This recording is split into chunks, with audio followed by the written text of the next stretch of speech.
अस्सलाम वालेकुम। पाक टीवी 24 के साथ मैं हूं मुज़म्मिल अवान। नाज़रीन, आज मैं आपके सामने एक मजबूर माँ ने लेके आया हूं जिनका कहना है कि इनके हस्बैंड की हाल ही में तबीयत ख़राब हुई, इन्हें हस्पताल लेके जाया गया और हॉस्पिटल में ये बताया कि इनके मिदे का मसला है और इनका जिगर भी ख़त्म हो चुका है। तो इस बारे में मैं इनके पास आया हूँ, अपने चैनल से ये उम्मीद लेके आया हूँ कि इनकी कोई हेल्प, इनकी कोई मदद हो सके। कि आपके हस्बैंड कब से बीमार हैं? 4 साल हो गए हैं इसको बीमार हुए। तो वो काम नहीं करता है। मेरे बच्चे घर छोटे छोटे हैं, खाने के लिए हमारे घर कुछ नहीं है। मैं बच्चे पढ़ा नहीं सकती, बस किसी के घर से जाती हूँ मजदूरी करने। मजदूरी करके आती हूँ तो मैं घर की रोटी चलाती हूँ। तो बेटी है, वो भी है, उनका ज़हनी तवाज़ुन ख़राब है। बेटा है, उनका भी ज़हनी तवाज़ुन ख़राब है। एक बेटा है, उसके दिमाग का ऑपरेशन हुआ है, वो काम नहीं कर सकता। 2 बेटे हैं, एक के बाजू बाजू ख़राब है बेटे का, ते दूसरे बच्चे दी लत्त ख़राब आ।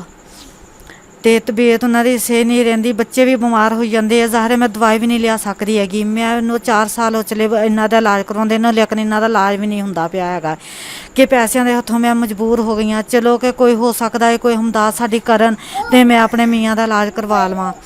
बेटे वड्डे ने या छोटे ने? नहीं, मेरे बच्चे छोटे हैगे जे, हजे बस के मंग के रोटी खाने वाले हैगे जे। उन्होंने अपने आप समझ भी नहीं सार के हैगी कि असीं की करना की नहीं। मैं बाहर जाने, मैं आन के अपने घर का काम करदी हाँ, बाहरों आन के अपने बच्चों भी आन के रोटी पानी खिलानी हाँ। मजदूरी मैं लोगों के घर च करन जानी हैगी जे। ते कितनी देर तो बीमार ने? इन्हों 4 साल हो गए बीमार होया नूं।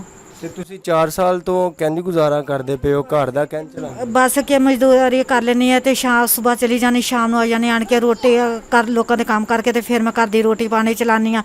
लोगों दी मेहनत करदी फिरदी हाँ। किन्ने लोगों को तले पानी के लै हस्पताल, इनू मोटरसाइकिल ते सन लाया ला के आ जाने।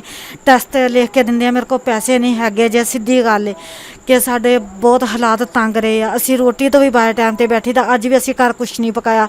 बस लोगों के घरां चों 2 घरां चों सालन मंगवा के मैं अपने बच्चों को 3 रोटियां मंगवा के दे चुकी जी।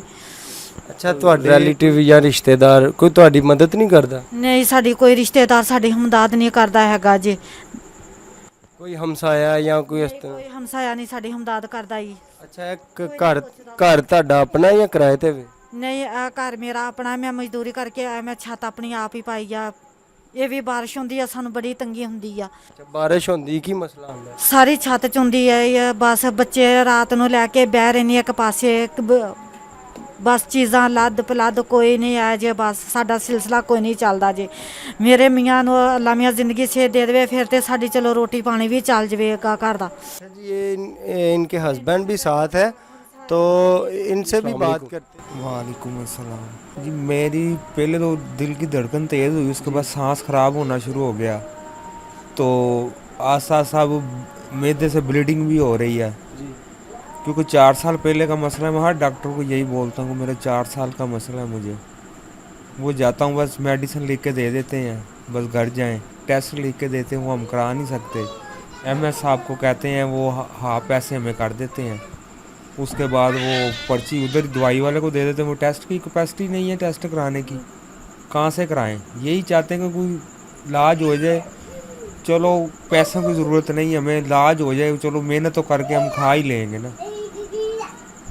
कि इन्होंने अभी तक खाना भी नहीं बनाया।